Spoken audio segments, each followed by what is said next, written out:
There is a quiet moment in every man's life that he rarely talks about. It doesn't happen in public. It doesn't happen when he's surrounded by friends. It happens alone, in the dim light of a room after the laughter has faded, when the music is gone, when the bottle sits half empty and the silence feels heavier than it should. And it's in that silence that a question begins to whisper from somewhere deep inside. Who am I becoming? Niccolo Machiavelli understood men in their most unguarded states. He understood ambition and weakness, pride and fear, the hunger for power, and the invisible wars that rage inside the human mind. He wrote about princes and kingdoms, yes, but what he was truly writing about was control. Control over others, certainly, but more importantly, control over oneself. And if there was one weakness Machiavelli despised above almost all others, it was the surrender of control. Alcohol is not merely a drink. It is a surrender. Picture a ruler standing before his court. His enemies watch him carefully. His allies study him closely. Every word he speaks, every gesture he makes carries weight. His power is not only in his army, it lives in perception, it lives in discipline. It lives in the fact that he never allows others to see him unstable, unpredictable,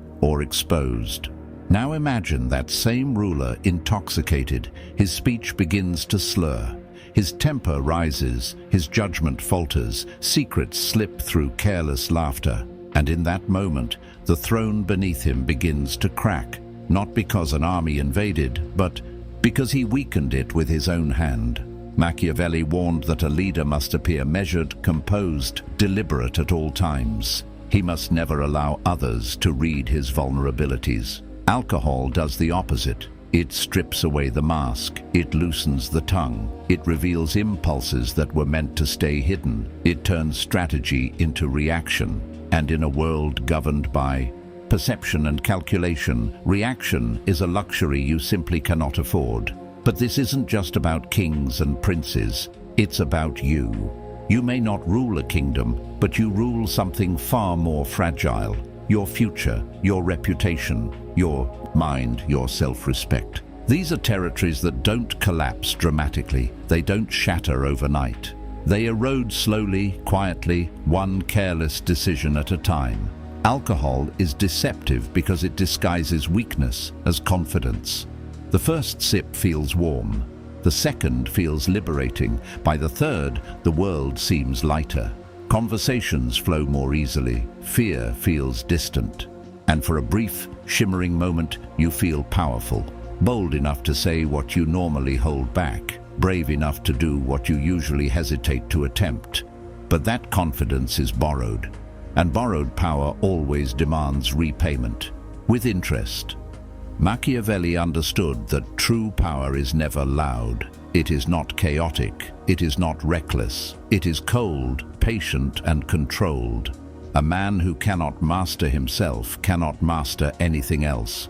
A man who needs a substance to feel courageous is not courageous, he is dependent. And dependence is a chain, no matter how golden it may appear.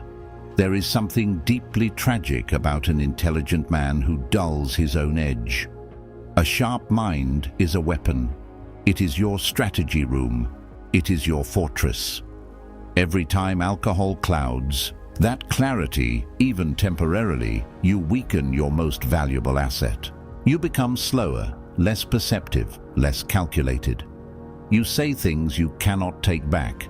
You reveal frustrations that should have remained private. You make promises you cannot keep. You slowly fracture the image you have spent years building, and make no mistake, the world is always watching. Machiavelli advised rulers to avoid being despised. Once contempt enters the hearts of others, loyalty dissolves, respect fades, influence weakens. Alcohol often invites contempt, not in dramatic, explosive ways, but in subtle ones. The off-color joke, the unnecessary confession, the angry outburst, the careless stumble. Each moment alone may seem insignificant, but people remember, they observe, they categorize, and slowly they begin to see you not as formidable, but as predictable. Predictability is weakness, and alcohol makes you predictable. It weakens discipline, It disrupts routines. It convinces you that tomorrow's clarity can somehow compensate for tonight's indulgence. But every compromise with discipline creates a crack in your foundation.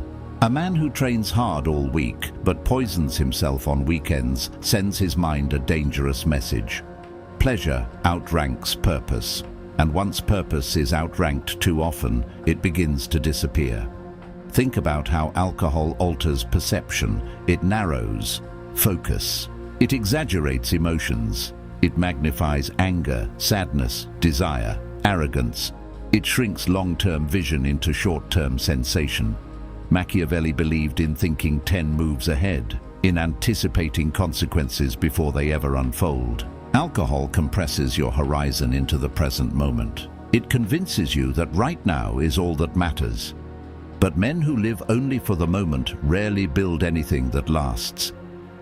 You might argue that many powerful men drink, that celebrations are filled with wine, that deals are sealed over glasses, raised in dimly lit rooms. That culture has woven alcohol into rituals of bonding and victory. And that's true, but Machiavelli never admired the appearance of indulgence. He admired the mastery beneath it. There is a difference between a man who controls the glass and a man who is controlled by it. The tragedy isn't in a single drink. It's in the pattern, in the reliance, in the subtle shift from choice to habit, in the quiet belief that relaxation requires intoxication. When your nervous system can no longer settle without a chemical, autonomy has already begun to slip away, and autonomy is the foundation of power. Look deeper. Alcohol doesn't just affect decisions in the moment. It reshapes self-image. It conditions you to associate relief with external substances instead of internal strength.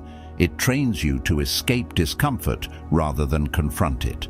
And discomfort is where growth lives. Machiavelli respected men who endured hardship without complaint, men who remained composed under pressure, men who could sit with anxiety, anger, or loneliness without reaching for distraction.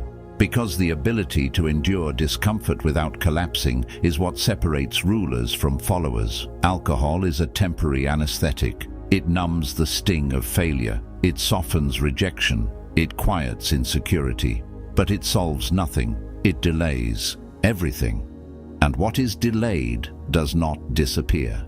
It accumulates. Eventually, the bill arrives. Maybe not in a dramatic fall. Maybe not in a ruined career or a shattered relationship. Maybe just in subtle erosion. Less focus, less drive, less ambition, more excuses, more fatigue, more missed mornings, more quiet promises broken to yourself. You begin to negotiate with your own standards, and that is the most dangerous negotiation of all. Machiavelli warned that a prince must avoid anything that makes him contemptible or weak in the eyes of others. But he also understood something deeper.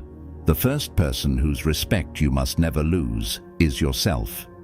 The moment you look in the mirror and know you are compromising your potential, something fractures internally. Confidence begins to rot from the inside out. A man who drinks to escape his reality is admitting that his reality is stronger than he is. A man who faces his reality sober, no matter how brutal, is declaring war on weakness. So ask yourself, which man becomes powerful?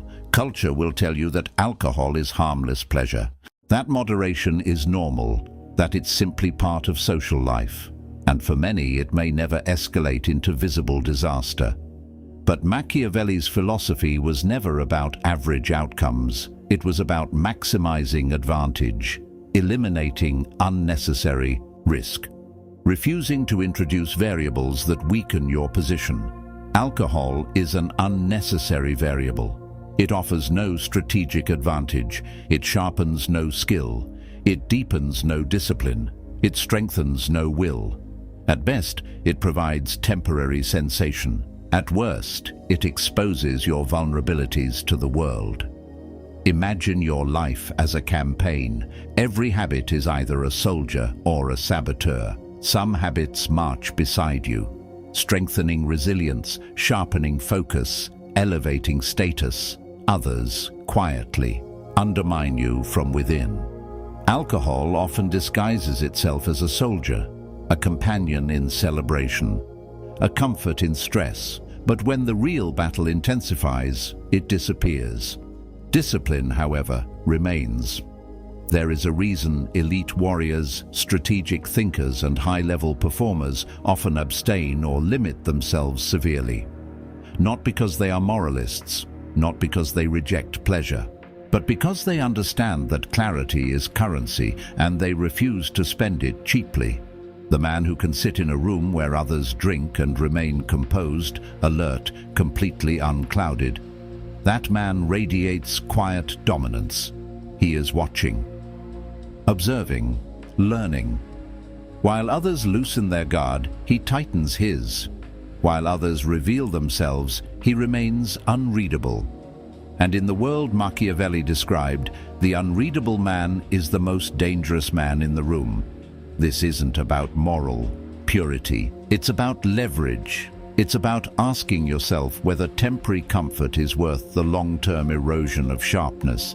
It's about recognizing that every time you choose numbness over awareness, you reinforce a version of yourself that avoids instead of conquers. True power is not found at the bottom of a glass. It is found in the ability to refuse it when everyone else reaches for it. It is found in waking up clear-headed while others wake up with regret. It is found in building strength where others seek sedation. If you truly want to embody Machiavellian strength, not cruelty, not manipulation, but disciplined self-mastery, then you must examine every habit that weakens your sovereignty over your own mind, because sovereignty begins within, and the most dangerous enemy you will ever face is not another man. It is the version of yourself that chooses comfort over control. The bottle offers comfort, but control builds empires.